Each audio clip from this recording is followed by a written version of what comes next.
আসসালামু আলাইকুম, কেমন আছেন সবাই? আশা করি সকলে খুব খুব ভালো আছেন।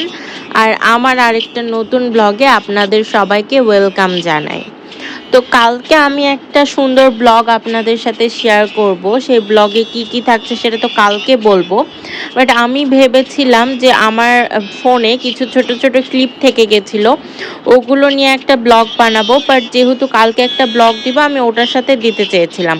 বাট পরবর্তীতে ভেবে দেখলাম যে না, আসলে এটা নিয়ে আমাকে আলাদা একটা ব্লগ বানাতে হবে, কারণ কালকের ব্লগটা অনেক বড় হতে চলেছে আর আপনারা একবারে এত বড় বড় ব্লগ পছন্দ করেন না। সেই জন্য আমি ভাবলাম যে এই ব্লগটা আলাদাভাবে দিয়ে নিই, কালকের ব্লগটা আবার কালকে আলাদাভাবে আসবে। তো চলুন আজকের এই ব্লগটা আপনাদের সাথে শেয়ার করি। আপনারা যারা আমার নিয়মিত ব্লগ দেখেন তারা অবশ্যই জানেন যে আমার নানা স্ট্রোক করেছিল। তারপর উনি রাজশাহী মেডিকেলে অনেক কয়েকদিন ভর্তি ছিল, এরপর তাকে ঢাকাতে শিফট করা হয়। আর ঢাকাতে শিফট করার পর থেকে আম্মু ঢাকাতেই আছে নানার সেবা যত্ন করার জন্য। তো এখানে রাজশাহীতে আমি আর আব্বু বাড়িতে একা থাকায় অনেক টাইমে দেখা যাচ্ছে যে আমাকে অনেক সময় রান্নাবাড়ি করতে হয়েছে। তো আমি যেসব ছোট ছোট রান্নাবাড়ি করেছি সেগুলো নিয়ে আজকে একটু টুকটাক দেখাবো। তো সেদিন আমি মুরগির মাংস রান্না করেছিলাম। সত্যি বলতে জীবনে প্রথম প্রথম রান্না করার যে এক্সপিরিয়েন্স, সারা জীবন তো আম্মু রান্না করে ঢুকতেই দেয়নি, যে হাত পুড়ে যাবে, হাত কেটে যাবে এই ভয়ে। তো সেই ভয় থেকে বের হয়ে নিজে নিজে রান্না করার নতুন একটা এক্সপিরিয়েন্স হচ্ছে। আর আমি সেদিন একটা মজার খাবার খেয়েছিলাম, সেটা হচ্ছে কলা গুঁড়া দুধ দিয়ে ভাত খেয়েছিলাম। এটা হচ্ছে আমি যে কয়দিন আমার আত্মীয়র বাসায় ছিলাম ওনাকে দেখেছিলাম এভাবে খেতে। তো দেখে আমার কাছে খুবই টেস্টি মনে হয়েছিল, তো বাসায় এসে আমি টেস্ট করেছি। অ্যান্ড বাড়িতে তো কলা আর গুঁড়া দুধ সবসময় থাকে। আর বিশ্বাস করেন এই খাবারটা যে এত মজার, দেখতে যতটা লোভনীয়, খেতে তার চেয়ে অনেক বেশি মজা। আমি খেয়ে আপনাদেরকে বলছি, আপনারা খেয়ে আমাকে জানাবেন। সত্যি বলতে এই খাবারটা এত বেশি স্বাদের। এই নরম ভাতের সাথে, ভাতটা নরম না হলেও সমস্যা নেই, কলা আর গুঁড়া দুধ দিয়ে মাখিয়ে খাচ্ছিলাম। তো এরপর পয়লা বৈশাখের দিন আমি ঠিক করেছিলাম, প্রত্যেকবার পয়লা বৈশাখে আম্মু আমাদেরকে ইলিশ মাছ, পান্তা ভাত সব খাওয়ায়। তো এবার যেহেতু আম্মু নেই, তবুও আমি ঠিক করেছিলাম যে না, আমরা পয়লা বৈশাখের দিন একটু সামান্য কিছু আয়োজন করব। তো রাতের বেলা ভাত ভিজিয়ে রেখেছিলাম পান্তা করার জন্য। আর ইলিশ মাছ ফ্রিজ থেকে বের করে আঁশ ছাড়িয়ে কেটে কুটে ঝাল লবণ মশলা দিয়ে, ঝাল লবণ তো না, হলুদ লবণ আর যেসব মশলা লাগে সেগুলো দিয়ে মাখিয়ে আমি ফ্রিজে রেখে দিয়েছিলাম। মানে মেরিনেট হয়ে ফ্রিজে থেকে গিয়েছিল। আর পরের দিন সকালে উঠে গরম গরম ভেজে সার্ভ করেছিলাম। সাথে আব্বু করেছিল আলুর ভর্তা। আর এই যে দেখেন আমাদের পয়লা বৈশাখের প্লেটার। তো এইটা হচ্ছে আমার আর আমার বাবার পয়লা বৈশাখের খাবার দাবার। আলহামদুলিল্লাহ অনেক ভালো হয়েছিল। তো এর পরের দিন আমি রান্না করেছিলাম মাছের ঝোল। আর মাছের ঝোলটাতে একদমই লবণ হয়েছিল না। আমি লবণ দিয়েছিলাম, তারপরেও মনে হয় লবণটা ঠিক মতো হয়নি। পরবর্তীতে আব্বু আবার লবণ অ্যাড করছে। তো আম্মু যেমনটা ভয় করতো রান্নাবাড়ি করতে গিয়ে, কিন্তু সত্যি হাত কেটে ফেলেছিলাম, খুব কষ্ট হচ্ছিল পরে রান্নাগুলো করতে। তো এখানে দেখেন চিকেন দিয়ে একটা অনেক টেস্টি নুডলস বানিয়েছিলাম, চিকেন আর এগ দিয়ে। তো এই তো কী কী রান্না করেছি সবই অল্প অল্প করে দেখালাম।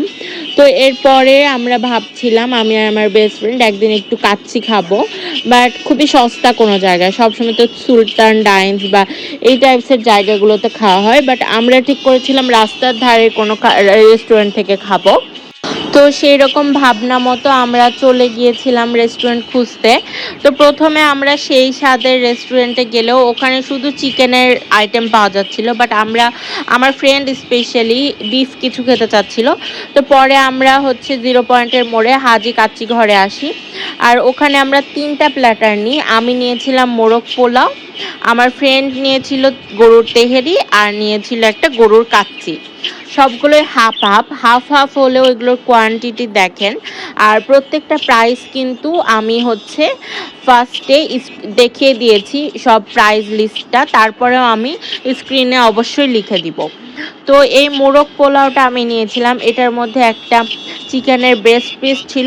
দোকানের যিনি আঙ্কেল উনি আমাকে ডেকে বলছিলেন যে আমি লেগ পিস নিব নাকি ব্রেস্ট পিস নিব। তো উনি আমাকে নিজে হাঁড়ির কাছে ডেকে নিয়ে গিয়ে বললেন যে দেখো এখানে ব্রেস্ট পিসটাতে বেশি মাংস আছে, মোরগের লেগ পিসে যতটুকু মাংস থাকে ব্রেস্ট পিসে তার চেয়ে বেশি থাকে। তো আমি ওনাকে দেখে দিলাম যে আমি এই পিসটা নিব, উনি আমাকে সেটাই দিলেন। তো এখানে লেবুর সাথে মোরগ পোলাওটা সাথে ছিল ডিম। খেতে খুবই মজা লাগছিল। সত্যি বলতে আমার যেহেতু গরুর মাংস ভালো লাগে না, আমি মুরগি বেশি ভালোবাসি, তো সেক্ষেত্রে আমার কাছে এই 3টা আইটেমের মধ্যে মোরগ পোলাওটাই সেরা লেগেছে। আর তারপরে হচ্ছে গরুর কাচ্চিটা মজা ছিল, এরপরে তেহেরি। তো আমার ফ্রেন্ড 2টা আইটেম খাচ্ছিল, ওর কাছ থেকে নিয়ে আমি একটু খেয়ে দেখলাম। এটা হচ্ছে গরুর তেহেরিটাও খুবই মজা ছিল, আর অনেক মাংস দেওয়া ছিল। আর গরুর কাচ্চির মধ্যে যেহেতু হাফ নিয়েছিলাম সবগুলো, তো এখানে একটা মাংস ছিল, একটা বড় আলুর পিস ছিল। কাচ্চির মধ্যে আলুর পিস না থাকলে কেমন লাগে বলেন? তো আমার ফ্রেন্ড এখানে বলছে না না, আমার আলুতে তুই ভাগ বসাস না, তুই হচ্ছে আমার মাংস খেয়ে নে, সমস্যা নেই, বাট আমার আলু খাবি না। দেন আমার ফ্রেন্ডের কাছ থেকে কাড়াকাড়ি করে নিয়ে আলু আর মাংসটা খেয়ে একটু আপনাদেরকে আমি রিভিউ দিচ্ছি। সত্যি বলতে অনেক মজা। রাস্তার ধারের একটা দোকান থেকে খেয়ে যে এরকম টেস্ট পাবো সেটা ভাবাটাও একটা অস্বাভাবিক ব্যাপার। তো ওখানে আমরা মাত্র অল্প টাকায় এত কিছু খেয়ে বের হয়ে চলে আসি একটু ডেজার্ট আইটেম কিছু খেতে। আর ডেজার্টের কম দামে ভালো ডেজার্ট খাওয়ার ক্ষেত্রে অলওয়েজ আমার এই টেস্টি পেস্ট্রির কথাই মনে পড়ে। কজ এখানে দেখেন কম দামের মধ্যে এত টেস্টি টেস্টি কেক আইটেম, আর আমি সবসময় এখান থেকে খাই। এখানকার কফি লাভ কেকটা আমার সবচেয়ে বেশি পছন্দের। বাট আমার ফ্রেন্ড এই ব্রাউনিটা খেতে চাচ্ছিল, আমার বেস্ট ফ্রেন্ড। তো আমি ভাবছিলাম যে ও যেহেতু খেতে চাচ্ছে আর আমি যেহেতু খাওয়াচ্ছি ডেজার্টটা, ও কাচ্চিটা কিন্তু ও খাইয়েছে আর ডেজার্টটা আমি খাওয়াচ্ছি। আপনারা কি সত্যি বিশ্বাস করবেন, এই বড় একটা ব্রাউনির পিস আমাদের কাছে মাত্র 80 টাকা নিছে।